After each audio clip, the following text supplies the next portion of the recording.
Hello friends, आप सभी का स्वागत है बुक केमिस्ट्री क्लासेस में। फ्रेंड्स, आज हम लोग पढ़ेंगे फिजिकल स्पेक्ट्रोस्कोपी। जो कि आपको पता है फिजिकल स्पेक्ट्रोस्कोपी कितने मार्क्स का आता है। नेट में आपका ये मार्क्स आता है 8 to 10 मार्क्स का आसपास आता है। और गेट में फ्रेंड्स तो इसका बोल ही नहीं सकते, गेट में तो बहुत ही ज़्यादा मतलब फिजिकल स्पेक्ट्रोस्कोपी से पूछता है। तो फ्रेंड्स, ये आप लोगों के लिए बहुत ही इंपॉर्टेंट चैप्टर है ये, और बहुत ही वेटेज वाला टॉपिक मतलब चैप्टर है। तो फ्रेंड्स, सिर्फ इसमें आपको क्या करना है, फॉर्मूले को रिकॉल करके रखना है। एक फॉर्मूला आपको रिकॉल करता है उस एग्जाम के टाइम, तो आपको पूरा कंप्लीट इसका मार्क्स मिलने वाला है। और ये वीडियो आपका क्विक रिवीजन रहेगा। तो फ्रेंड्स, लेट्स स्टार्ट। तो आपने अभी तक चैनल को सब्सक्राइब नहीं किया तो प्लीज सब्सक्राइब कर लीजिए for more videos. Thank you so much. Let's start now.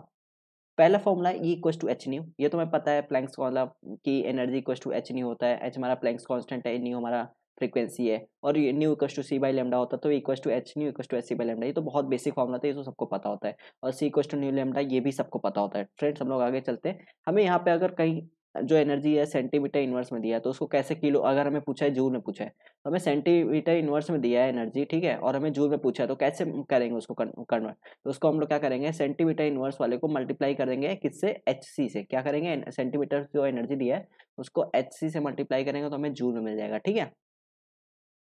इसके बाद फ्रेंड्स, हमें अगर एनर्जी जूल में दिया गया है तो हम उसको सेंटीमीटर इनवर्स में कैसे कन्वर्ट करेंगे, डिवाइड बाय एच सी करेंगे। हम सिंपल सा जूल वाले को एच सी से डिवाइड करेंगे तो हमें सेंटीमीटर इनवर्स मतलब एनर्जी जो आएगा सेंटीमीटर इनवर्स में आ जाएगा, ठीक है। तो चलो ये हो गया। अब हमारा है ग्राम पर मोल। ग्राम पर मोल को अगर किलोग्राम पर मॉलिक्यूल में कन्वर्ट करना है। फ्रेंड्स, आपको मेन ना मैं यहाँ पे ये इसलिए बता रहा हूँ क्योंकि यूनिट का ना गेट में आपको बहुत ही ज़्यादा घुमाता है। मतलब आपको यूनिट कन्वर्जन के लिए आपका मार्क्स रुक जाता है। तो मैं ऐसा नहीं चाहता आपका यूनिट के लिए मार्क्स रुक जाए। तो उसके लिए आपको ये याद कर रखना है कि सेंटीमीटर इनवर्स में आपको जूल में कन्वर्ट करना है तो एच सी से मल्टीप्लाई करना है। अगर जूल में है उसको सेंटीमीटर इनवर्स में करना है तो आपको एच सी से डिवाइड करना है। और फिर इसके बाद अगर ग्राम पर मोल में, अगर आपको किलोग्राम पर मॉलिक्यूल पूछा तो सिंपल से आपको क्या करना है, ग्राम पर मोल वाले को मल्टीप्लाई करना है आपको 1.67 इंटू 10⁻27 से, तो आपको क्या आएगा, किलोग्राम पर मॉलिक्यूल आ जाएगा, ठीक है। चलो इतना हो गया। नाउ नेक्स्ट हम लोग अब देखेंगे कैसे कैसे रेडियो वेव माइक्रोवेव आईआर, ये तो हमें पता है स्पेक्ट्रम के बारे में। आईआर, यूवी विजिबल, एक्सरे और गामा रेस, ठीक है। मतलब हम देखते हैं कि सबसे ज्यादा एनर्जी किसके पास होता है, तो सबको पता है गामा रे सबसे ज्यादा एनर्जी रखता है। अगर आपको पता है ये रिलेशन अभी हमने पहले देखा कि ई इक्वल टू होता है एच सी बाई लेमडा, ठीक है, या तो इसको बोलते हैं एच न्यू। तो आप ये बताओ कि जिसका जितना ज़्यादा एनर्जी होगा उसका उतना ही ज़्यादा फ्रीक्वेंसी होगा। तो आपसे कुछ भी पूछ ले कि अगर आपको एनर्जी का एक भी टर्म पता है तो आप उसका लैम्डा बता सकते हो, न्यू बता सकते हो, क्योंकि यहाँ पे सी और ये सी कांस्टेंट है आपका, ठीक है। तो आपसे पूछेगा इसका लैम्डा किसका हाई है, इन सब में लैम्डा किसका कम है सबसे, तो आप बता सकते हो क्योंकि आपको पता है गामा रे का सबसे ज़्यादा एनर्जी होता है, तो उसका फ्रीक्वेंसी डायरेक्टली प्रोपोर्शनल है। तो फ्रीक्वेंसी भी ज़्यादा होगा, मतलब एनर्जी ज़्यादा तो फ्रीक्वेंसी, यहाँ पे देखो फ्रीक्वेंसी भी ज़्यादा है, ठीक है। बट अगर लैम्डा पूछा तो लैम्डा इसका मतलब वेवलेंथ सबसे कम है, ठीक है। आपको ये भी पता है रेडियो कहाँ पे यूज होता है, न्यूक्लियर स्पिन चेंज एनएमआर में यूज होता है, माइक्रोवेव रोटेशनल स्पेक्ट्रोस्कोपी में। आईआर आपका आईआर स्पेक्ट्रोस्कोपी वाइब्रेशनल वाला जो होता है वहाँ पे होता है ना। यूवी विजिबल आपका इलेक्ट्रॉनिक स्पेक्ट्रोस्कोपी में यूज होता है। एक्सरे वाला एक्सरे डायफ्रैक्शन में यूज होता है। गामा रे मोसबा स्पेक्ट्रोस्कोपी में यूज होता है।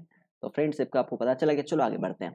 Now the spectra can be obtain by plotting population density with respect to, ये आपका वेव नंबर है। न्यू बार बोले तो वेव नंबर, सेंटीमीटर मतलब आपका वेवलेंथ और सिग्मा वैल्यू, ठीक है। वही बोल रहा है द स्पेक्ट्रा कैसे प्लॉट करता है, by plotting population density. Population density with respect to wave number, या तो प्लॉट करेंगे या तो वेवलेंथ का वैसा या तो सिग्मा वैल्यू पे, ठीक है। Now next point, the intensity value depends upon three factor. जो अपना इंटेंसिटी होता है, कितना इंटेंस आएगा पिक, वो किस मतलब थ्री फैक्टर्स पे डिपेंड होता है। पहला क्या है अपना ट्रांजिशन प्रोबेबिलिटी, सेकंड है आपका population in the ground state. देखो पहला क्या ट्रांजिशन प्रोबेबिलिटीज, ठीक है। सेकंड है क्या आपका population in the ground state, ground state में कितना ज्यादा नंबर ऑफ मॉलिक्यूल्स है, जितना ज्यादा होगा उतना ही ज्यादा उसका इंटेंसिटी ज्यादा होगा, ठीक है। थर्ड है आपका बियर लैम्बर्ट्स लॉ को फॉलो करना चाहिए। चलो ठीक है, ये हो गया आपका थियरी पार्ट। अब ये क्या है, a good spectrum having high resolution and low signal to noise ratio. आपको पता है कि एक अच्छा स्पेक्ट्रम कब होता है, उसका रेजोल्यूशन बहुत अच्छा खासा हो, कि मतलब अच्छा खासा उसका रेजोल्यूशन हो और उसका जो सिग्नल टू नॉइज रेशियो कम हो, ठीक है। वही पर low signal to noise ratio, तो कैसे इसको फाइंड आउट करेंगे, यहाँ पे देखो ये है low signal to noise ratio, मतलब एस बाई एन। एस आपका क्या है, नंबर ऑफ सिग्नल, एन आपका क्या है यहाँ पे, नंबर ऑफ स्कैन, यहाँ पे नंबर ऑफ नॉइज मतलब सिग्नल टू नॉइज। यहाँ पे एस क्या है, नंबर ऑफ सिग्नल्स, और एन क्या है, नंबर ऑफ नॉइज। किसके इक्वल है, नंबर ऑफ स्कैन, स्कैन मतलब sigma upon root sigma. S upon N equal to sigma upon root sigma. ठीक है, यहाँ से भी न्यूमेरिकल अगर पूछते जाते हो तो आपको इसको कर लेना, S by N equal to sigma upon root sigma, where smaller the signal to noise ratio, आपको पता है signal to noise ratio lower होना चाहिए, smaller the signal to noise ratio better with the spectra, मतलब आपका spectra जो होगा एकदम मस्त आएगा, बेटर रहेगा, ठीक है, अच्छा रहेगा। Now transition probability, transition probability क्या होता है, ट्रांजिशन प्रोबेबिलिटी डायरेक्टली क्वेश्चन होता है ट्रांजिशन मोमेंट इंटीग्रल, इससे डायरेक्ट एग्जाम में पूछा गया, transition probability is directly question to transition moment integral का स्क्वायर, मतलब आप ट्रांजिशन मोमेंट इंटीग्रल का जो स्क्वायर करेंगे उसके डायरेक्ट प्रश्न होता है, डायरेक्टली प्रश्न होता है। अब ये ट्रांजिशन मोमेंट इंटीग्रल क्या होता है, ट्रांजिशन मोमेंट इंटीग्रल क्या होता है, इंटीग्रेशन ऑफ ए से बी तक, और यहाँ पे क्या है साई एम, यहाँ पे म्यू है, साई है डी टाउ, ठीक है। अब यहाँ पे लिखा है फॉर ट्रांजिशन टू ऑकर, ये देखो डायरेक्ट पूछा था कि आपका साई एम में क्या रिलेशन होना चाहिए, for transition to occur transition moment integral does not equal to zero. Friends आपको पता है इस बार गेट में एमएसक्यू मतलब मल्टीपल चॉइस क्वेश्चन आ गए, मतलब आपको एक से ज्यादा ऑप्शन सही रहेंगे वहाँ पे, तो आपको यहाँ पे एक ही चीज को ध्यान रखना है कि ट्रांजिशन मोमेंट इंटीग्रल क्या होता है। सबसे पहले कि ट्रांजिशन मोमेंट अच्छा ट्रांजिशन होने के लिए for transition to occur transition moment integral does not equal to zero, transition moment integral does not equal to zero, this is any possible when, कब होगा, जब हमारा जो एक साई एम मतलब कोई सा एक ऑड होगा एक इवन होगा, ये साई एन मतलब ऑड इवन का रिलेशन होना चाहिए, साई एम अगर ऑड है तो साई एन मेरा इवन होगा, अगर साई एम मेरा इवन है तो ये मेरा ऑड होगा, तभी मेरा ट्रांजिशन होगा वहां पे, ठीक है। चलो now second relative population, relative population यहाँ से न्यूमेरिकल आते हैं N N upon N zero equal to G N E के power minus delta E upon K T,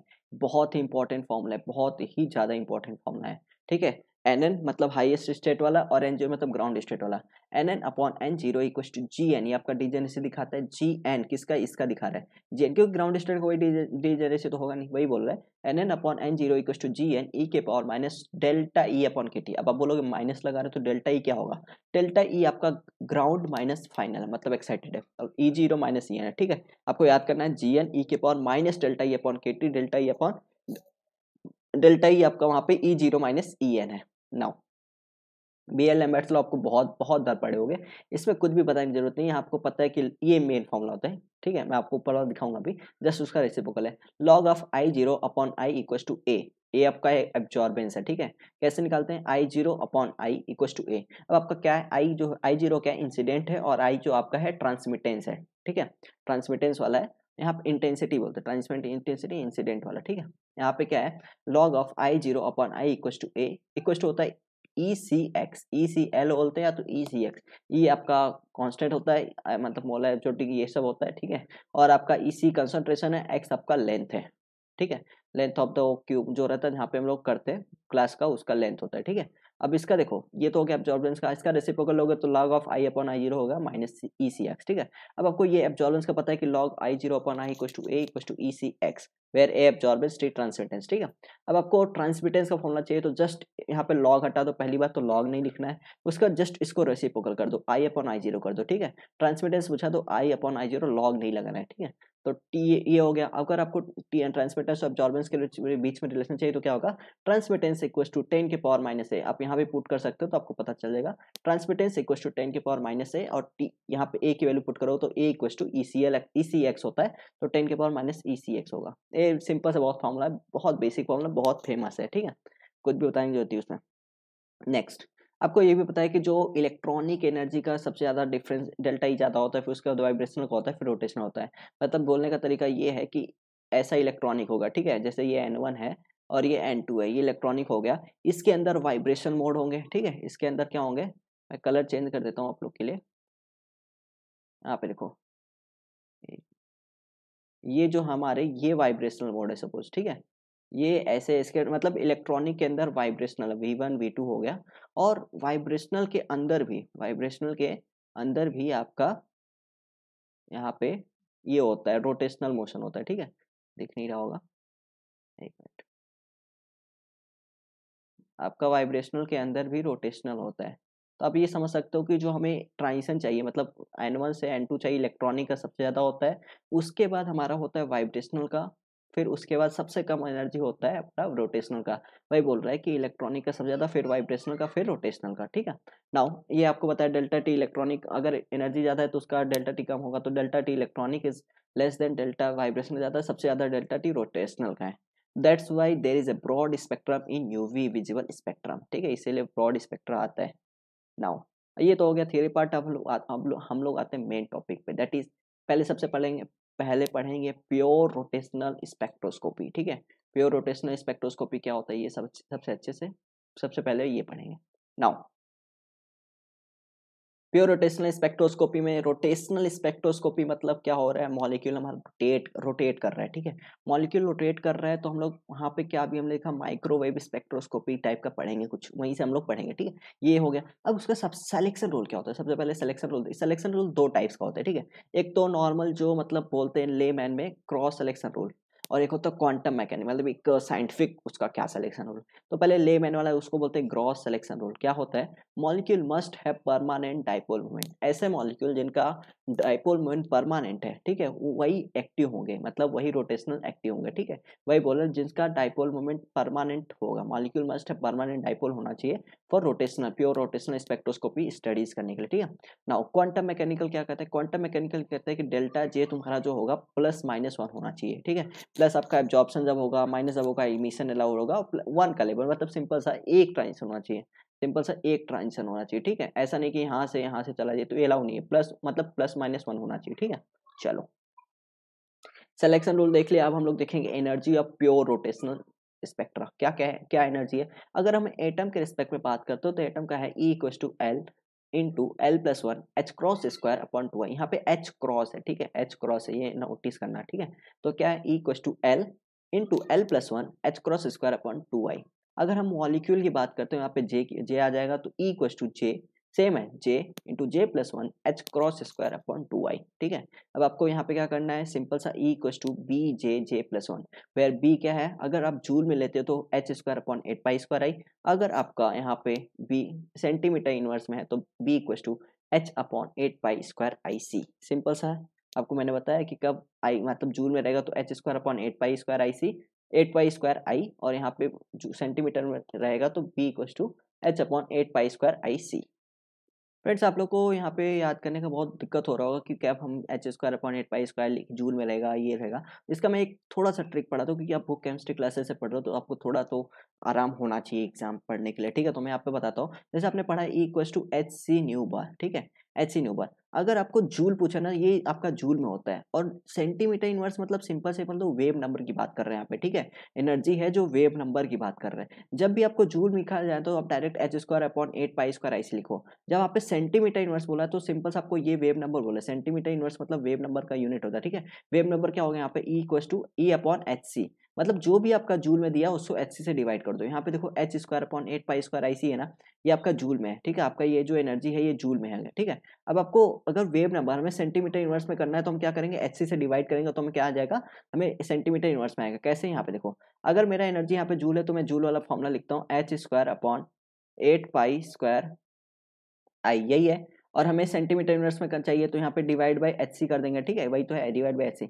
H यहाँ पे देखो, एच एच से कैंसिल हो गया तो यहाँ पे क्या बचेगा, h/8π²IC, क्या यही है, h/8π²IC। देखो आपने सेंटीमीटर इनवर्स में कन्वर्ट कर लिया, तो आपको कुछ भी रटने की जरूरत नहीं है। आपको पता है कि जो एनर्जी का जूल में आपको पता होना चाहिए h²/8π², आपका बी का वैल्यू ये पता होना चाहिए आपको। ये भी मतलब फिर आप उसको सेंटीमीटर इनवर्स में कन्वर्ट कर सकते हो by divide by H C. याद करने की जरूरत नहीं, आपको ये फॉर्मूला होना चाहिए E=hc², न्यू आपका वेव नंबर है। सेंटीमीटर इनवर्स जब भी पूछे तो आपको वेव नंबर पूछ रहे हैं। ठीक है, आप उसको निकाल सकते हो, जूल को डिवाइड बाय एच सी कर दोगे आपको सेंटीमीटर इनवर्स में आ जाएगा। ना यहाँ पे आपको एनर्जी का ये वैल्यू याद होना चाहिए कि E=BJJ+1, E=BJJ+1, और आपको बी का वैल्यू याद हो ही गया है। जूल का याद करो, बाकी सेंटीमीटर इनवर्स का आपको पता चल जाएगा।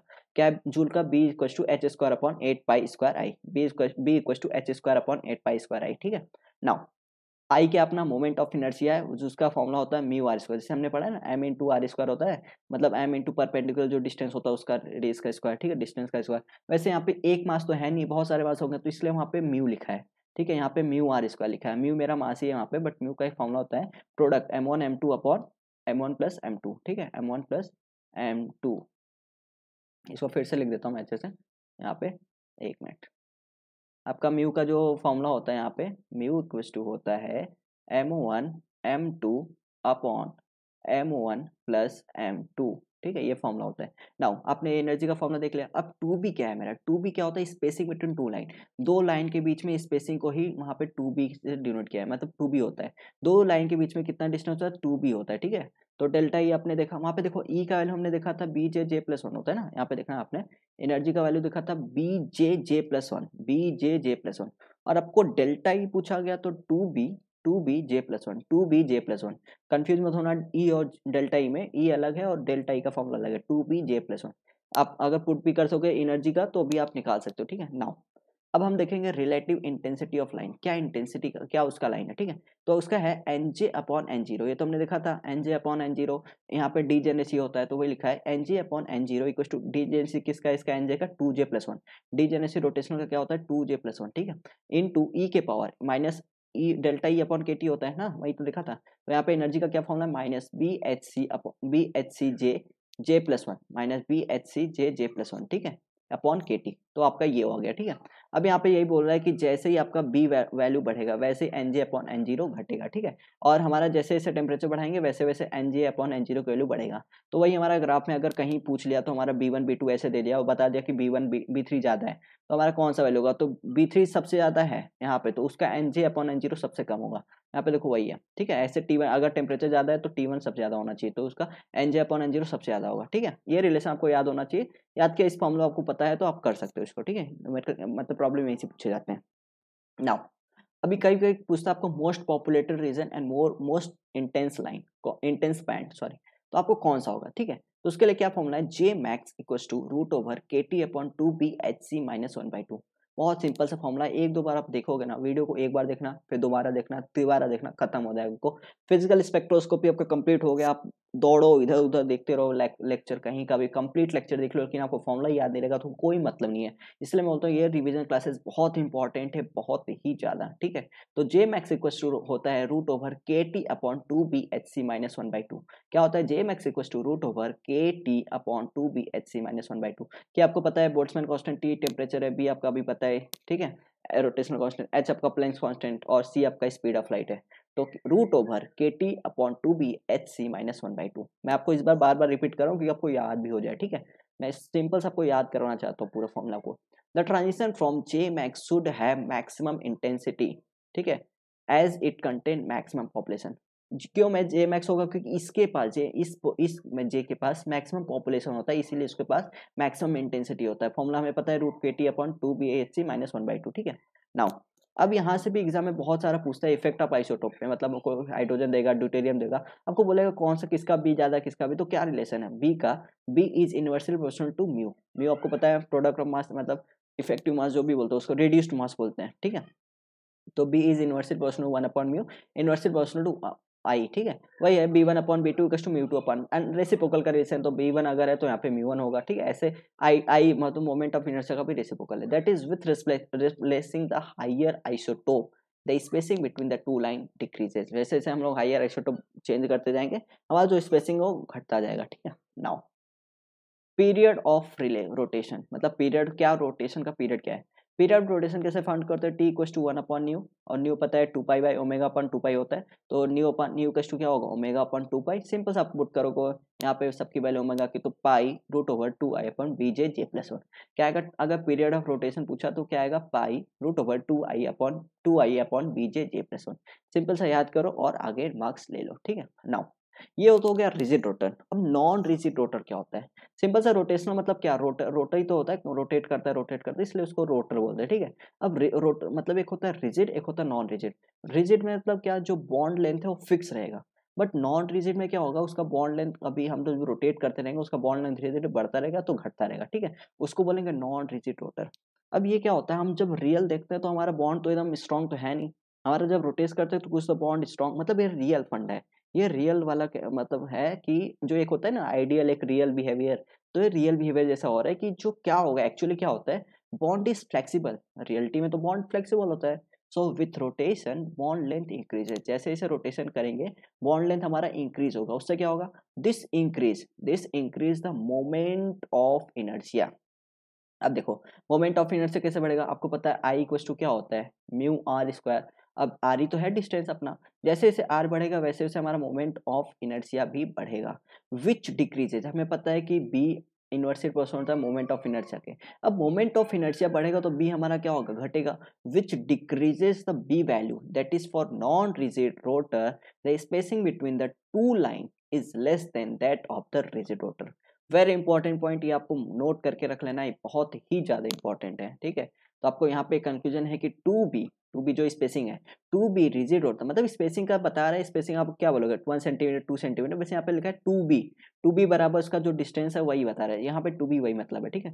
टू बी जो रिजिड रोटर का ज्यादा होता है as compare to non rigid rotor, ठीक है, स्पेसिंग की बात हो रही है। Now the lengthening of bond is due to centrifugal distortion, क्या हो रहा है, क्यों बॉन्ड बराबर, due to the centrifugal distortion. Now अभी हम लोग रोटेशनल स्पेक्ट्रोस्कोपी ही देख रहे हैं, ठीक है।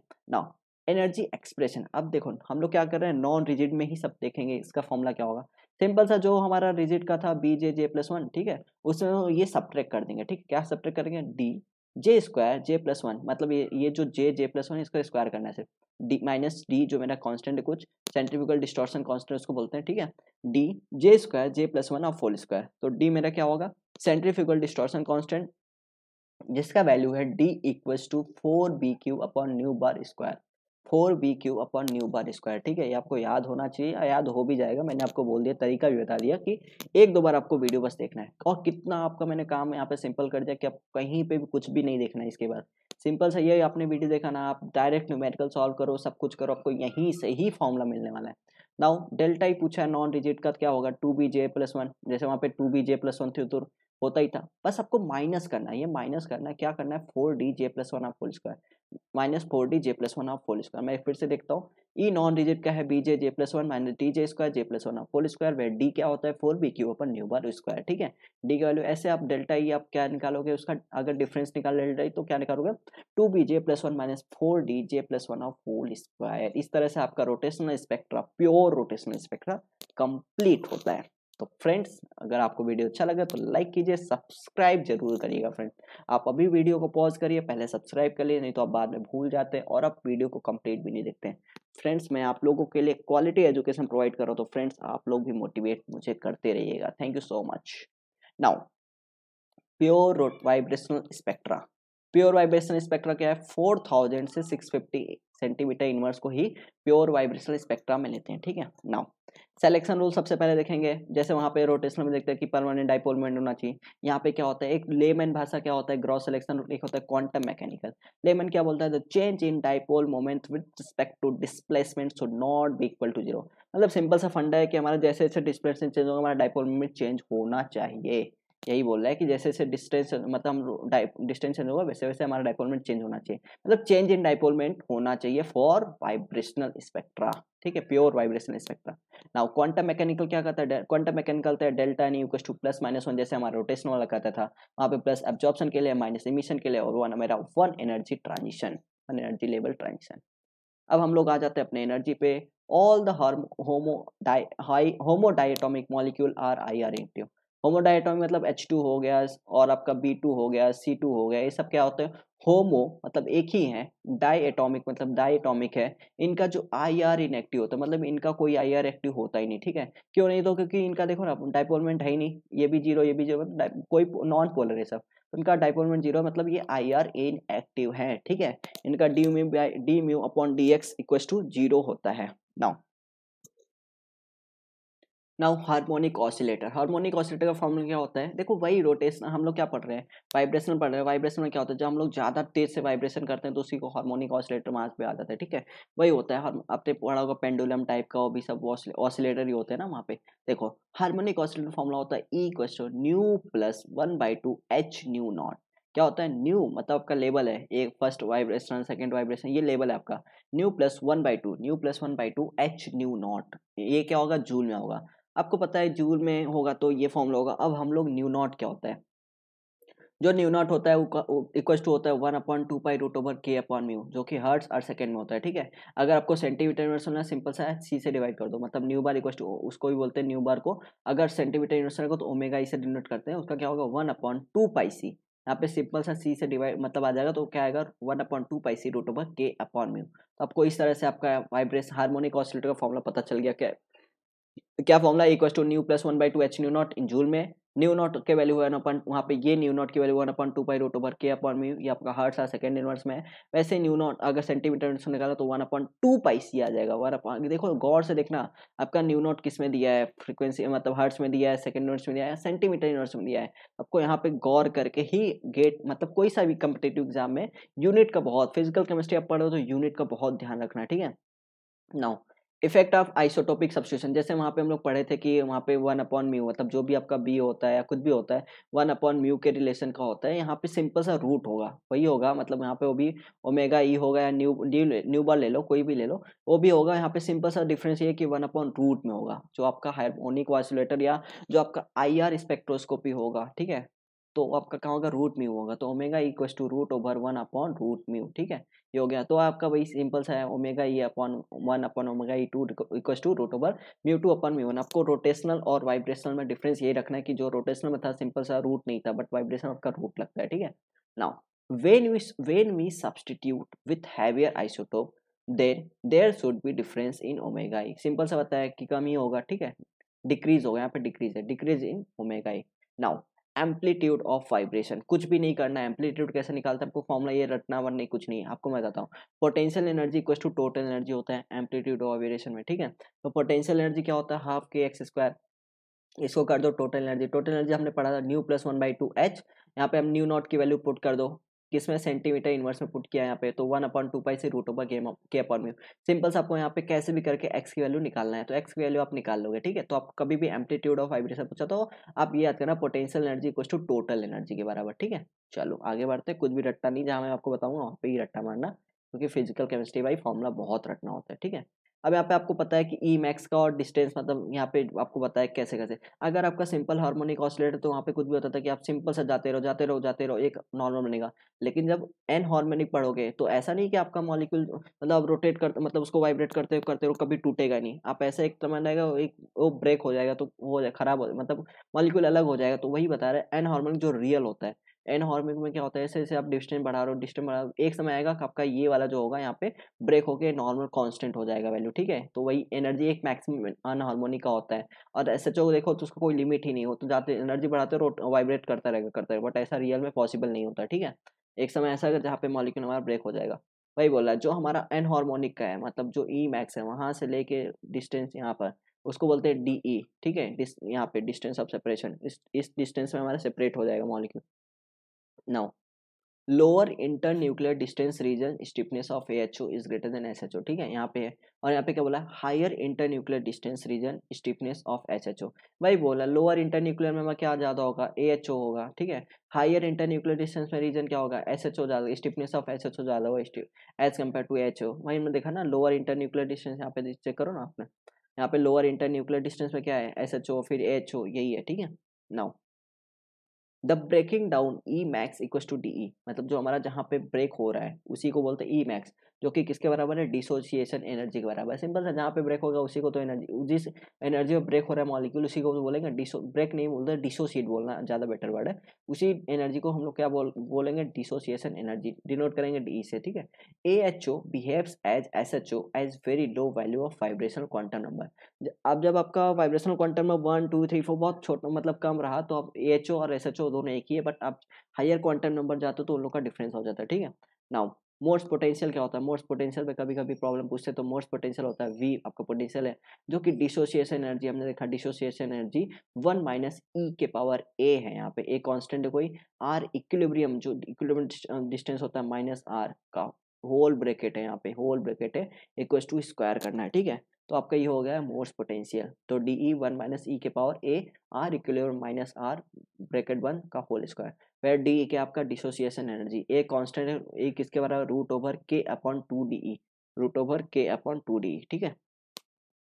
मैं आपको जानता हूँ आप लोग को एक बार में भी फॉर्मूला याद नहीं होगा, आपको 2 3 बार ये वीडियो देखना ही पड़ेगा, ठीक है, तभी आप समझेगा, नहीं तो फिर आपकी मर्जी, आप करना चाहते हो कि नहीं करना चाहते हो, ठीक है। क्योंकि स्कोरिंग सब्जेक्ट पे सिर्फ फॉर्मूला पे, डायरेक्ट फॉर्मूला पे आते हैं एग्जाम में। टोटल एनर्जी ऑफ AHO कैसे निकालेंगे, सिंपल सा हमें पता है कि SHO का फॉर्मूला होता है new plus 1/2 H nu not. Simple से आपको माइनस, जैसे हम लोग रोटेशनल में माइनस करते हैं ऐसे यहाँ पे माइनस करेंगे, माइनस, अब इसका ही तो स्क्वायर करते थे, माइनस न्यू प्लस 1/2 का whole square H nu not X not. यहाँ पे एक्स नॉट एक नया टर्म है, ये जूल में है, ठीक है। आपको अगर सेंटीमीटर इनवर्स में बोलना है तो वही plus new plus 1/2 omega E minus new plus 1/2, यहाँ पे एच न्यू नॉट को ओमेगा ही लिखा है, यहाँ पे एच न्यू नॉट को ओमेगा ही लिख दिया, एक्स नॉट लिखा है, ठीक है। आपका हो गया सेंटीमीटर उसका, ये अनहार्मोनिक का है। नाउ डेल्टा ई कैसे निकालेंगे, सिंपल सा डेल्टा ई का क्या होता है, एच न्यू नॉट, यहाँ पे -2 न्यू प्लस 1 मतलब -2 new plus 1 x not H nu not, ऐसे यहाँ पे डेल्टा, ये आपका जूल में है। अगर सेंटीमीटर इनवर्स में निकालना है तो क्या होगा, omega E -2 new plus 1 x not omega E centimetre inverse में, ठीक है। चलो ये तो हो गया आपका। अब यहाँ पे नोटिस करो, जब आपका यहाँ पे 0 से 1 होता है, 1 से 2 होता है, 2 से 3 होता है, 3 से 4 होता है, मतलब एक एक बढ़ रहा है, 4 से 5 हो रहा है, वो फॉर्मूला कैसे याद करना है, देखो यहाँ पे डेल्टा ई 0 से 1 जा रहा है तो omega E omega E omega E, देखो याद करना, 0 से 1, 1 से 2, 2 से 3, मतलब एक एक लेवल का है, ठीक है। ऐसा नहीं कांस्टेंट 0 सब में नहीं है, सब अलग अलग है, 0 से 1 है, फिर 1 से 2 है, फिर 2 से 3 है। आपको क्या करना है, ओमेगा ई सब में कांस्टेंट रहेगा, ठीक है। अब यहाँ पे कैसे याद करना है, यहाँ पे ना सिंपल इसका मल्टीप्लाई कर दो 2 से, इसका लास्ट वाले का 2 से मल्टीप्लाई कर लो, उतना ही माइनस करना आपको। ओमेगा ई माइनस यहाँ से 2 से मल्टीप्लाई करो क्या आएगा, 2x0 ओमेगा ई, यहाँ पे क्या आएगा 4x0 ओमेगा ई, यहाँ पे क्या आएगा 6x0 ओमेगा ई, यहाँ पे 8x0 ओमेगा ई, यहाँ पे 10x0 ओमेगा ई। मतलब आपको याद हो गया कि डेल्टा ई कभी 0 से 1 पूछा तो आपको पता होना चाहिए, ओमेगा ई तो सब में रहेगा, ठीक है। यहाँ पे जब 0 रहेगा तो अलग कंडीशनों को मैं आपको बताऊंगा बैंड वाला, ठीक है। अभी देखो डेल्टा ई 0 से 1 रहेगा तो ओमेगा ई -2x0 ओमेगा ई, ऐसे डेल्टा ई का क्या होगा 1 से 2 का ओमेगा ई -4x0 ओमेगा ई, ऐसे ऐसे आपको याद करना है, ठीक है। नाउ ये क्या बोला है यहाँ पे, प्योर रोटेशन या selection rule for HO. Selection rule क्या होता है, जैसे एच एच ओ का था डेल्टा न्यू इक्वल टू +-1, यहाँ पे एएचओ का अलग है। एएचओ का सिंपल सा सब वो तो रहेगा +-1, यहाँ पे +-2 भी अलाउ है, +-3 भी अलाउ है, जितना भी जा सकते हो उतना सब अलाउ है यहाँ पे, ठीक है, एएचओ के बारे में।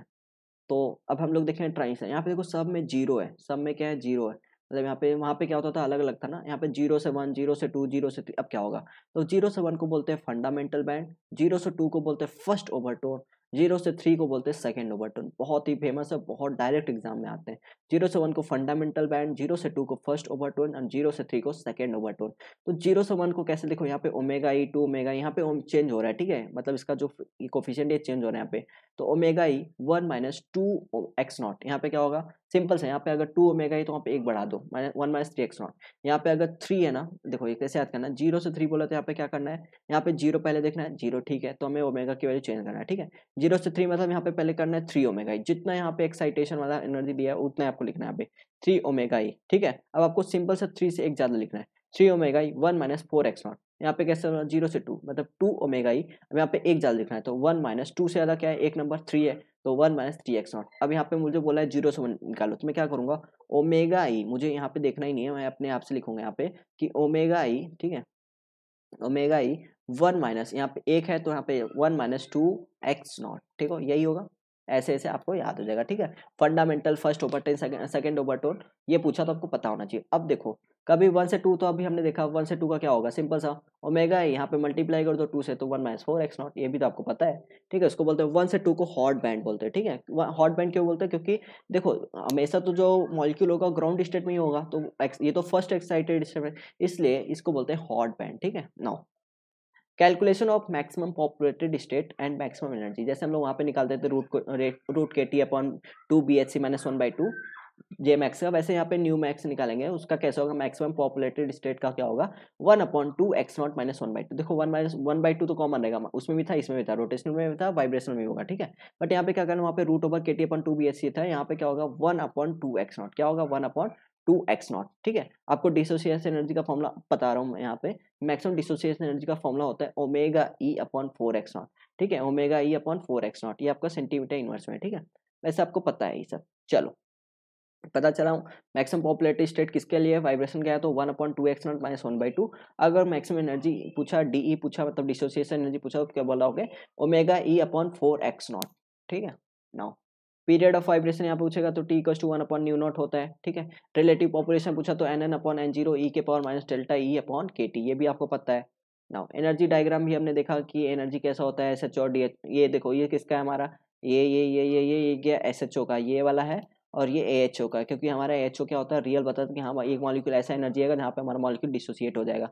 इसको ये HO वाला है तो वहीं पे वो डिस्टेंस होता है, इसको D बोलते हैं। अब यहाँ पे आप बताओ ये कहाँ से ले रहा है, एकदम जीरो से ले रहा है, बट हमारा जो मॉलिक्यूल होता है यहाँ पे ν = 0 तो यहाँ से स्टार्ट होता है ना, ν = 0 तो यहाँ से होता है, यहाँ से तो होता नहीं है। इसलिए यहाँ पे जो डिसोसिएशन एनर्जी को मतलब क्या करेंगे, रेक्टिफाई करके सही फॉर्मूला लिखेंगे तो क्या होगा, D0, यहाँ से यहाँ तक का डिस्टेंस क्या होता है, D0 प्लस ये जो है हाफ h/0, ठीक है। मतलब D किसके बराबर होगा, D0 प्लस ये जो डिस्टेंस है ये होगा हाफ h/0, मतलब ν0 यहाँ से स्टार्ट होता है इसलिए यहाँ पे लिखा है। तो D=D0 प्लस हाफ h/0, ठीक है। नाउ अब आपका ये आपका रोटेशनल स्पेक्ट प्योर रोटेशनल हो गया, प्योर वाइब्रेशनल हो गया। अब हम लोग पढ़ेंगे वाइब्रेशनल रोटेशनल स्पेक्ट्रोस्कोपी। मतलब हमने देखा कि अभी सबसे पहले सबसे बड़ा इलेक्ट्रॉनिक होता है, उसके अंदर वाइब्रेशन होता है, फिर उसके अंदर वाइब्रेशन के अंदर भी रोटेशन होता है। मतलब जब आप वाइब्रेशन एनर्जी दोगे ना, जब एनर्जी वाइब्रेशन का दोगे उसके अंदर रोटेशन अपने आप हो जाएगा, ठीक है।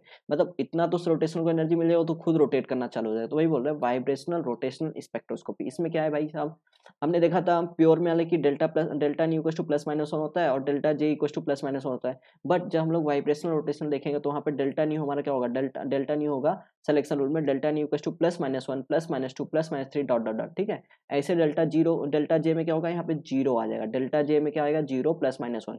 ये सब एक एक चीज को याद करना, एक एक पॉइंट को ध्यान से सुनना, क्योंकि एग्जाम में डायरेक्ट यहीं से पूछेगा। आप पेपर दे के आना, फिर बोलोगे हाँ जो सर ने बताया था एकदम परफेक्ट बताया था।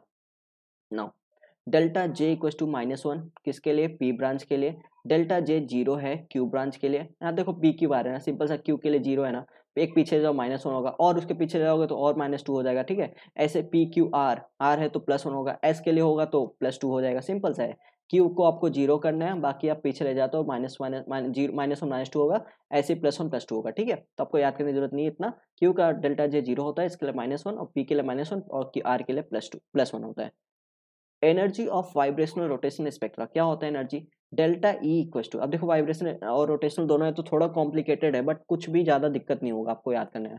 क्या है, B J dash J plus, यहाँ पे क्या माइनस है, यहाँ पे प्लस है, मतलब माइनस वाले में आपको डिफरेंस डायरेक्ट करना है, ये मैक्सिमम मतलब हाइयर है ये लोअर है, ठीक है। बी J डैश इनटू, अब आपको प्लस करना है तो +1 भी लिखना साथ में, J डैश+J++1, यहाँ पे एक +1 कर देना है सिंपल सा एडिशन वाले में, प्लस ये तो हो गया आपका क्या हो गया रोटेशनल वाले का। अब वाइब्रेशन क्या होगा, ν /1 - 2x0, ठीक है। एक दो बार आप रिवाइज करोगे, न्यूमेरिकल सॉल्व करोगे, आपको याद हो जाएगा।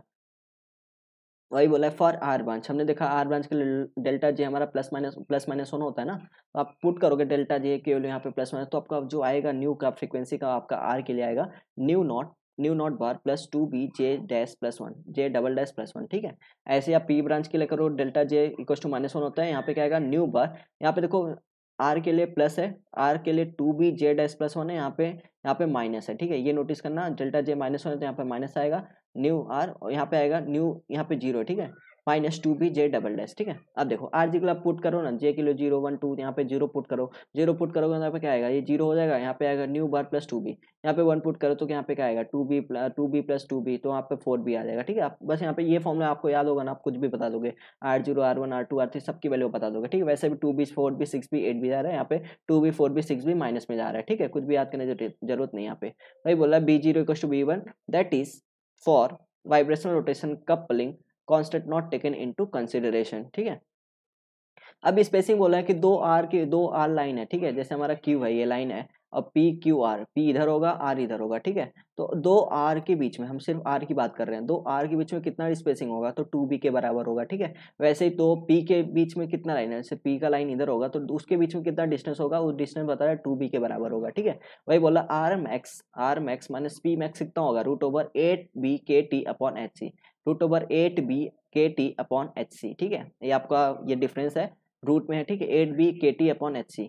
बाकी बी एन का फॉर्मूला होता है बीई माइनस न्यू+1/2 इंटू अल्फा। क्या होता है, B N equal to BE minus √न्यू+1/2 इंटू अल्फा। अल्फा क्या है आपका, रोटेशनल वाइब्रेशन कपलिंग कांस्टेंट, ठीक है। आप देखो यहाँ पे अब बोला है कि when rotational vibrational coupling constant taken into consideration, जब हम लोग क्या करेंगे रोटेशनल वाइब्रेशन कपलिंग कांस्टेंट को कंसीडर करेंगे तो क्या होगा, B0 does not equal to B1, ठीक है। तो क्या होगा, हमारा एक फॉर्मूला बनेगा, डेल्टा ई क्या होगा, न्यू बार 1 - 2x0, ये तो हम देखा वाइब्रेशन के लिए, ठीक है। यहाँ पे क्या होगा, B Z dash plus one, यहाँ पे minus B zero J double dash plus one. ठीक है, याद रहा तो ठीक है, नहीं याद रहा तो कोई बात नहीं। जे डैश का होगा रोटेशनल हायर क्वांटम नंबर, जे डबल्स का क्या होता है लोअर क्वांटम नंबर। ठीक है, सिंपल से आपको बोल दिया कि रोटेशन फाइंड आउट को डेल्टा ई बताओ मुझे, रोटेशनल वाइब्रेशन कपलिंग कांस्टेंट। और जब हम लोग कंसीडर करेंगे दोनों को, ठीक है, तो क्या करोगे, बी जीरो आपका और बी वन इक्वल नहीं होगा, तो वहाँ पे क्या होगा, ये तो वाइब्रेशन का पता है, न्यू बार 1/2x0, यहाँ पे क्या होगा, B one J dash into J dash plus one minus B zero J double dash plus one. ठीक है, ये हो गया आपका।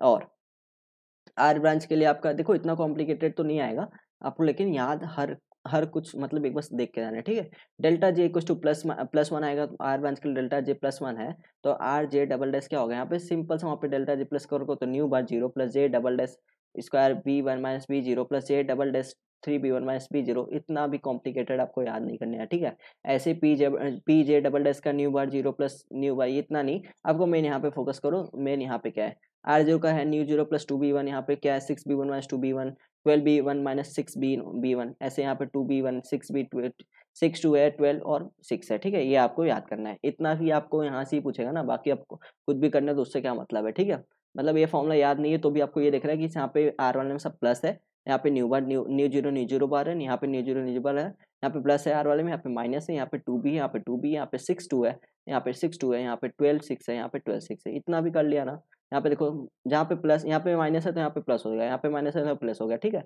बस आपको इतना याद होगा तो आप कर लोगे एग्जाम में, उतना ज़्यादा ही है। ठीक है, for R branch B one is dominant, और यहाँ पे पी ब्रांच के लिए बी जीरो इज डोमिनेंट। ठीक है, अब बोला as B zero is greater than B one, that's why the spacing between R branch decreases. B zero में क्या होता है, बी जीरो अगर ज़्यादा होगा, ठीक है, तो इस आर का जो स्पेसिंग होता है डिक्रीज होता है with increasing in J value. जैसे जैसे जे वैल्यू बढ़ेगा वैसे हमारा जो स्पेसिंग आर का डिक्रीज होगा और पी वाले का इंक्रीज होगा, और but the spacing between P branch increases with increase in J value. ये आपको इंपॉर्टेंट है पॉइंट, ये आपको याद करना है। ठीक है, नाउ सिंपल सा यार कि जे वैल्यू जैसे जैसे बढ़ाएंगे हमारा आर वाला कम होगा स्पेसिंग और पी वाला ज़्यादा होगा, इसमें कुछ बहुत बड़ी बात नहीं है। अभी इंटरप्रिटेशन ऑफ क्यू ब्रांच, अब क्यू ब्रांच की बात करते हैं। क्यू ब्रांच में क्या है, if oscillating dipole moment parallel to molecular axis, simple सा है, अगर एमएसक्यू में बोल दिया कि if oscillating dipole moment parallel to molecular axis then delta nu equals to plus minus one and delta J equals to plus minus one, so only P and R band appear, true और false. तो आप बता सकते हो ना, आपको statement पता है तो सिंपल सा आप ध्यान रखना कि if oscillating dipole moment parallel to molecular axis then delta nu equals to plus minus 1 and delta j equals to plus minus 1, so only p and r band appear। ठीक है, जब पैरेलल होगा तो हमें p and r band he appear होगा। अब क्या बोला, if oscillating dipole moment perpendicular होगा, यहाँ पे देखो पैरेलल होगा तो मॉलिक्यूलर एक्सिस तो नहीं लिखेगा हमें क्यू बैंड, ठीक है, बट अगर परपेंडिकुलर हो गया, if oscillating dipole moment perpendicular to molecular axis then delta nu equals to plus minus 1 delta j equals to 0 plus minus 1 then pqr band observed। कब दिखेगा हमें, जब परपेंडिकुलर होगा। ठीक है, नाउ थर्ड है, if translational dipole moment parallel to orbital angular momentum, transition dipole moment parallel to orbital angular momentum then perpendicular vibration P Q R band appear. वही बोल रहा है, if transition dipole moment parallel होगा orbital angular momentum के then P Q R band appear. ठीक है, अब क्या है, if translational dipole moment perpendicular to orbital angular momentum then parallel vibration P R band appear. Simple सा आपको statement एक बार ध्यान से सुनना है और उसके बाद एग्जाम में डायरेक्ट जाके लिख के आना है। ठीक है, भाई बोला है ट्रांसलेशनल डाइपोल मोमेंट जब परपेंडिकुलर होगा ऑर्बिटल एंगुलर मोमेंटम के then parallel vibration P R band appear for odd electron species. यहाँ पे बोला ऑड इलेक्ट्रॉन स्पीसीज रहेगा तो क्यू बैंड अपीयर होगा, और इवन इलेक्ट्रॉन स्पीसीज के लिए क्यू बॉन्ड अपीयर नहीं होगा। ठीक है, वही बोला ऑड इलेक्ट्रॉन स्पीसीज के लिए क्यू बॉन्ड अपीयर होगा और इवन इलेक्ट्रॉन स्पीसीज के लिए क्यू बॉन्ड अपीयर नहीं होगा। ठीक है, नाउ चलो ये तो हो गया हमारा वाइब्रेशनल रोटेशनल प्योर वाइब्रेशनल, मतलब वाइब्रेशनल रोटेशन सब कुछ हो गया। अब हम लोग पढ़ेंगे रमन स्पेक्ट्रोस्कोपी। रमन स्पेक्ट्रोस्कोपी क्या करता है, this is a scattering phenomena. सबसे पहली बात है कि स्कैटरिंग होता है, लाइट पड़ेगा स्कैटर्ड होगा तो उसको बोलेंगे स्कैटरिंग फिनोमिना। ठीक है, अब यहाँ पे देखना, यहाँ पे बहुत फेमस होता है स्टोक्स लाइन क्या होता है, एंटी स्टोक्स लाइन क्या होता है, रेलिंग लाइन, तीन टाइप्स का होता है। तो देखो रेलिंग लाइन क्या होता है, जैसे हमने जितना इंटेंसिटी मतलब जितना एनर्जी दिया, एनर्जी मतलब जितना फ्रीक्वेंसी दिया उतना ही फ्रीक्वेंसी हमें वापस मिल गया तो उसको बोलेंगे रेलिंग स्कैटरिंग। ठीक है, अगर अगर जितना हमने फ्रीक्वेंसी दिया उससे कम मिला तो उसको बोलेंगे स्टोक्स लाइन। अगर हमने कम फ्रीक्वेंसी दिया और हमें ज़्यादा ये मिल गया, मतलब आउटपुट हमें ज़्यादा मिल गया, आउटपुट फ्रीक्वेंसी हमें ज़्यादा मिल गया, उसको बोलेंगे एंटी स्टोक्स लाइन। ठीक है, जनरली क्या होता है, स्टोक्स लाइन होता है मतलब जितना हमने तो उससे उतना उससे कम ही मिलता है, तो स्टोक्स लाइन जनरली पाया जाता है। ठीक है, और रेलिंग लाइन हो गया कि इक्वल है, जितना देंगे उतना ही मिलेगा। और एंटी स्टोक्स लाइन तो अजीब हो गया, कम देने का ज़्यादा मिलने का, कम पैसा लगाओ ज़्यादा इनकम कमाओ, तो हो गया एंटी स्टोक्स लाइन। ठीक है, वही हो गया। अब इसका ये the sky appear blue and sunset is red due to रेलिंग स्कैटरिंग, आपको पता होना चाहिए जो रेलिंग स्कैटरिंग की वजह से ही हम लोग फिनोमेना मतलब डिफाइन कर सकते हैं कि स्काई हमारा ब्लू क्यों है, सनसेट रेड क्यों होता है। ठीक है, ये सब हम लोग रेलिंग स्कैटरिंग से फाइंड आउट कर सकते हैं, मतलब पता कर एक्सप्लेन कर सकते हैं। नाउ स्टोक्स लाइन क्या बोला हमने कि कम ज़्यादा एनर्जी ज़्यादा पैसा लगाओ, कम पैसा मतलब ज़्यादा पैसा लगाओगे बिजनेस में आपको लॉस हो जाएगा, कम पैसा आपको मिलेगा। ठीक है, वही है स्टोक्स लाइन। आपको कोई मारता है, स्टोक मतलब होता है मारो कसते, तो वही होता है कि आपने कहीं धक्का खा गया, धोखा खा गया, मतलब ज़्यादा पैसा लगा, कम आपको इनकम मिला, कम आपको आउटपुट मिला, इसको बोलते हैं Stokes line. Stokes line is more intense than anti Stokes line. याद करने की जरूरत है, यहाँ पे एमसीक्यू में आ जाएगा कि Stokes line is more intense than anti Stokes line, this is due to the less population in the excited state. ठीक है, यहाँ पे जो पॉपुलेशन एक्साइटेड स्टेट में वो कम होता है। Stokes line is the more intense than anti Stokes line, this is due to the less population in the excited state. अब देखो यहाँ पे आप स्टोक्स लाइन का देखो, स्टोक्स लाइन हमारा कहाँ से स्टार्ट हो रहा है, ग्राउंड स्टेट से चालू हो रहा है, बट एंटी स्टोक्स लाइन आपका क्या और एक्साइटेड स्टेट से पता एक्साइटेड स्टेट से चालू हो रहा है। ठीक है, अब आप बताओ हमेशा जो मॉलिक्यूल होता है कहाँ पे होता है, ग्राउंड स्टेट में मैक्सिमम होता है कि एक्साइटेड स्टेट में? पता होना चाहिए आपको, रूम टेम्परेचर कहीं पे तो हमेशा ग्राउंड स्टेट में ज़्यादा मॉलिक्यूल होते हैं। अगर ग्राउंड स्टेट में ज़्यादा मॉलिक्यूल होंगे जो ज़्यादा एक्साइटेड होंगे, तो इसीलिए हमारा जो स्टोक्स वाला होता है, स्टोक्स वाला हमें देखो डायग्राम देख लेना, स्टोक वाले में हमेशा ज़्यादा इंटेंस रहता है क्योंकि ग्राउंड स्टेट में ज़्यादा मॉलिक्यूल होते हैं। ठीक है, एंटी स्टोक्स में क्या होता है, एक्साइटेड से चालू होता है, तो वहाँ पे एक्साइटेड उतने मॉलिक्यूल होते ही नहीं, इसलिए वहाँ पे कम इंटेंस लाइन आते हैं। स्टोक्स ये हो गया। अब हम लोग पढ़ेंगे रोटेशनल रमन स्पेक्ट्रोस्कोपी, मतलब रोटेशनल और रमन स्पेक्ट्रोस्कोपी, रोटेशनल को कंबाइन करेंगे रमन से। ठीक है, अब Raman is a two photon absorption process. Raman क्या है, is a two photon absorption process. ठीक है, so delta J equal to क्या होगा उसका, 0 ± 2, क्या होगा 0 ± 2।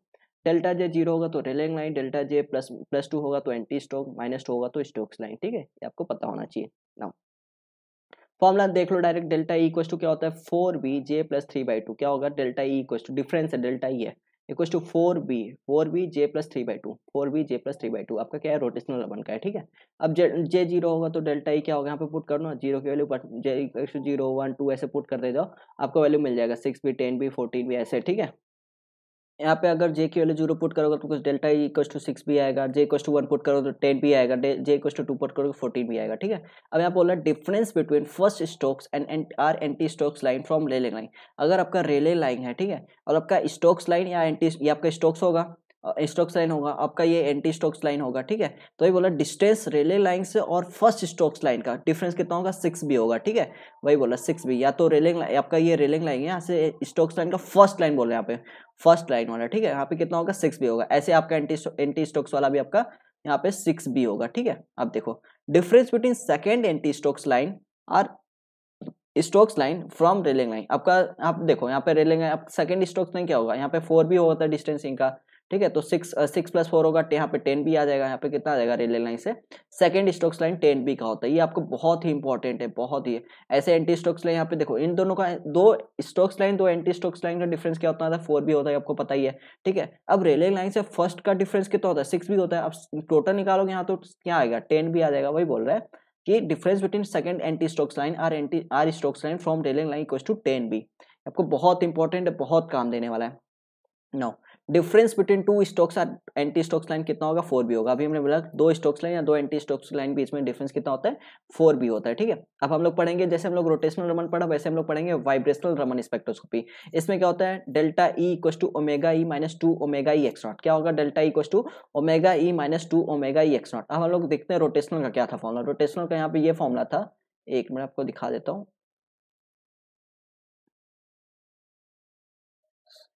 एक मिनट, हम लोग अभी हम लोग रमन नहीं पढ़ रहे थे, सॉरी, अभी हम लोग रमन नहीं पढ़ रहे थे, हम लोग वाइब्रेशनल रमन पहले पढ़ते हैं। उसका क्या है, delta E equal to omega E -2 omega E X not. ठीक है, अब हम देखेंगे न्यू स्टोक्स का। न्यू स्टोक का क्या है हमारा, nu Rayleigh minus omega E -2 X nought. अगर हम लोग स्टोक्स निकालें तो माइनस करेंगे, अगर हम लोग एंटी स्टोक्स निकालेंगे तो वहाँ पे प्लस करें, रेले प्लस हम लोग स्टोक का निकाल लेंगे, तो हमें व्यू ले ले व्यू न्यू रेल है minus omega E minus 2 omega E X not, anti Stoke का न्यू रेल है plus omega E minus 2 omega E X not. ठीक है, अब क्या बोला है, in the process of rotational और vibrational if the molecule has changes its volume. देखो रमन एक्टिव हमेशा कोई सा मॉलिक्यूल जब जहां पे भी हल्का सा भी उसका मॉलिक्यूल का शेप चेंज हो जाए, वही बोल रहा है, in the process of rotational और vibrational if the molecule has changes its volume then they are Raman active. आपको बता दो कि जो H2 होता है वो भी आपका रमन एक्टिव होता है। ठीक है, now homonuclear diatomic molecule are Raman active. जैसे हम लोग पढ़े थे होमोन्यूक्लियर डाई एटॉमिक मॉलिक्यूल आपका IR इनएक्टिव होता है, यहाँ पे क्या होता है, रमन एक्टिव होता है, ये याद करके रखना, बट IR इनएक्टिव। ठीक है, वली mutual exclusion principle having molecule center of symmetry. Mutual exclusion principle क्या होता है, ऐसे मॉलिक्यूल जिनका जो IR एक्टिव होंगे तो रमन इनएक्टिव होंगे, अगर रमन एक्टिव होंगे तो IR इनएक्टिव होंगे। मतलब एंटी रिलेशन है, अगर IR एक्टिव तो रमन इनएक्टिव, अगर रमन इनएक्टिव तो IR एक्टिव। ठीक है, वो उन्हीं को बोलते हैं म्यूचुअल एक्सक्लूजन प्रिंसिपल। ठीक है, और किसके किसके मतलब कौन सा मॉलिक्यूल साथ है, ऐसे मॉलिक्यूल जिनके पास सेंटर ऑफ सिमेट्री होगा वही मॉलिक्यूल फॉलो करते हैं इस रूल को। ठीक है, type of molecule in rotational spectroscopy. Types of molecule in rotational spectroscopy में कौन कौन सा, देखो लीनियर होता है, स्फेरिकल टॉप होता है, सिमेट्रिकल टॉप होता है, असिमेट्रिक टॉप होता है। अब सबसे पहले हमको बताओ लीनियर टॉप। लीनियर का तो आपको पता है एकदम लीनियर होना चाहिए मॉलिक्यूल। लीनियर कौन होगा, सी इन्फिनिटी भी और डी इन्फिनिटी एच। अगर आपको ये नहीं समझा तो ग्रुप थियरी का रिवीजन क्लास मैंने बनाया, उसको आप देख सकते हो, वहां पे आपको पता चल जाएगा ये क्या है, पॉइंट कैसे निकालते हैं इसको। तो लीनियर का क्या होता है, सी इन्फिनिटी भी और डी इन्फिनिटी एच। ठीक है, उसका क्या होगा, आई ए जीरो होगा, मतलब सब पहले हम लोग ये देखते हैं पॉइंट ग्रुप देख लेते हैं। तो लीनियर का है कि सी इन्फिनिटी भी और डी इन्फिनिटी एच।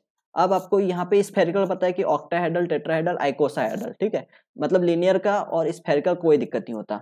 मेन आपको दिक्कत होता है सिमेट्रिकल टॉप और सिमेट्रिक टॉप और असिमेट्रिक टॉप में याद करने का तरीका। देखो सिमेट्रिक टॉप और असिमेट्रिक का कुछ भी नहीं है। ठीक है, सिमेट्रिक टॉप क्या होगा, जब C2 ज्यादा होगा, पॉइंट मतलब पॉइंट ग्रुप C2 ज्यादा होना चाहिए। ठीक है, तो वहां पे क्या बोल रहा है, जब आपका मतलब पॉइंट ग्रुप जब C2 ज्यादा होगा, मैंने आपको ग्रुप थ्योरी में अच्छे से बताया कि जब आपका असिमेट्रिक वाला n मतलब ज्यादा 3 से ज्यादा होना चाहिए, यहाँ पे n मतलब यहाँ पे 2 से या 3 से ज्यादा होना चाहिए तो सिमेट्रिक आएगा, और यहाँ पे असिमेट्रिक के लिए सिंपल सा कोई इक्वल नहीं होगा, मतलब पॉइंट ग्रुप का C2 बराबर होगा। ठीक है, आप देख लेना पॉइंट ग्रुप वाला, आपको ज्यादा बेटर समझ में आ जाएगा वहाँ पे। यहाँ पे आप सिंपल से देख लो कि मतलब सिमेट्रिक वाले में दो टाइप्स होते हैं, एक प्रोलेट होते हैं, एक ऑब्लेट होते हैं। प्रोलेट वाले में क्या होगा, जब आपका IA छोटा होगा तो आपको प्रोलेट बोलना है, जब IA बड़ा होगा आपका IB या IC से तो आप बोलेंगे ऑब्लेट। ठीक है, नाउ एसिमेट्रिक में आपको तीनों इक्वल नहीं होगा, तीनों इक्वल नहीं होगा तो प्रोलेट मतलब पॉइंट ग्रुप आपका C2 होगा, एंड जैसे NO2 SO2 ये सब के असिमेट्रिक टॉप है। ठीक है, नाउ ये हो गया, और यहाँ पे पॉइंट लीनियर का क्या होगा, IA जीरो होगा, IB इक्वल टू IC होगा, यहाँ पे तीनों इक्वल होंगे, IA equal to IB equal to IC। ये आपको एग्जाम में डायरेक्ट पूछ सकता है। ठीक है, now selection rule. Selection rule क्या है, for rotational Raman spectra the molecule must be anisotropic, anisotropically polarisable, that is alpha 1 1 not equal to alpha 1। ठीक है, एक होता है आइसोट्रोपिक, होता है एनिसोट्रोपिक। एनिसोट्रोपिक एक सॉलिड स्टेट में आपने पढ़ा होगा कि मतलब हर एक एक्सिस में अलग अलग प्रॉपर्टी है, तो उसको बोलते हैं for rotational Raman spectra of the molecule must be anisotropically polarisable, that is alpha 1 does not equal to alpha 1। The induced electric field is directly proportional to the external electric field। ठीक है भाई, बोल रहा है the induced electric field is directly proportional to the external electric field, that is mu induced equals to alpha I। ठीक है भाई, बता रहा है induced electric field किसके प्रोपोर्शनल है, external electric field, मतलब induced equals to directly proportional to external electric field। ठीक है, अब यहाँ पे डायरेक्टली प्रोपोर्शनल को हटाने के यहाँ पे अल्फा यूज किया जो कि पोलराइजेबिलिटी है। ठीक है, mu induced equals to alpha I। Now polarisability is the ease of distortion, मतलब पोलराइजेबिलिटी सिंपल सा है, देखो कोई मॉलिक्यूल ऐसे एकदम स्फेरिकल है, हमने कोई मॉलिक्यूल प्लस लगा दिया तो हमने ये क्या होगा, ये प्लस वाला इसको पोलराइज कर देगा, अपनी तरफ खींचेगा थोड़ा, इसका जो इलेक्ट्रॉन क्लाउड खींचेगा। ठीक है, आप पॉइजन रूल्स को भी समझ सकते हो, उस टाइप का ही कॉन्सेप्ट है यहाँ पे। Polarisability is the ease of distortion of electron cloud of the molecule in the presence of electric field. Electric field के प्रेजेंस में या मॉलिक्यूल के प्रेजेंस में क्या होगा, उसका जो पोलराइजेशन वो डिस्टॉर्ट होगा, वही बोल रहा है डिस्टॉर्शन ऑफ इलेक्ट्रॉन, उसी को पोलराइजेबिलिटी कहते हैं। ठीक है, effect of nuclear spin on rotational Raman क्या है, इफ रमन स्पेक्ट्रा मतलब क्या बोला, effect of nuclear spin on rotational Raman spectra. In Raman spectra there are alternate line strong and weak and also the alternate line misses due to the nuclear spin. ठीक है, is zero. अब यहाँ पे क्या बोल रहा है, जैसे हमारा ऑड लाइन मिसेज C12 में C12 में आपका क्या होगा, ऑड लाइन नहीं मिलेगा, और O16 में आपका क्या होगा, इवन लाइन मिसेस होगा। आपको याद होना चाहिए, मतलब कभी कार्बन का आया तो C12 वाला तो आपको ऑड लाइन वाला नहीं मिलेगा। ऑड लाइन मतलब 0 1 2 होता है ना, आपको ऑड लाइन वाला वहाँ पे लाइन नहीं मिलेगा। ऐसे ही आपको ऑक्सीजन में इवन लाइन वाला नहीं मिलेगा, ठीक है। अब ऑड लाइन मिसिंग का जैसे यहाँ पे देखो, ऑड लाइन में देखो यहाँ पे ऑन लाइन वाला आपका है ही नहीं लाइन, जैसे आपको 0 वाला मिलेगा और 2 वाला मिलेगा, 4 वाला मिलेगा, ठीक है, 0 मिलेगा, 2 मिलेगा, 4 मिलेगा, बट आपको 1 ये सब नहीं मिलेगा, तो उसको बोलते हैं ऑड लाइन। और ऑड लाइन कहाँ पे मिलेगा आपको, C12 वाले में, ठीक है। ऑड लाइन आपको मिस होगा यहाँ पे, मतलब नहीं मिलेगा। और इवन लाइन आपको कहाँ मिस मिलेगा, O16 वाले में। यहाँ पे देखा 16 वाले में आपको सिर्फ इवन लाइन वाला मिलेगा। तो इस तरह से आपका ये फिजिकल स्पेक्ट्रोस्कोपी का क्विक रिवीजन, क्रैश कोर्स, जो भी आप बोलो, कंप्लीट होता है। तो फ्रेंड्स, अगर आपको वीडियो अच्छा लगे तो इस चैनल को लाइक कीजिएगा, शेयर कीजिएगा और सब्सक्राइब कीजिएगा। Thank you so much.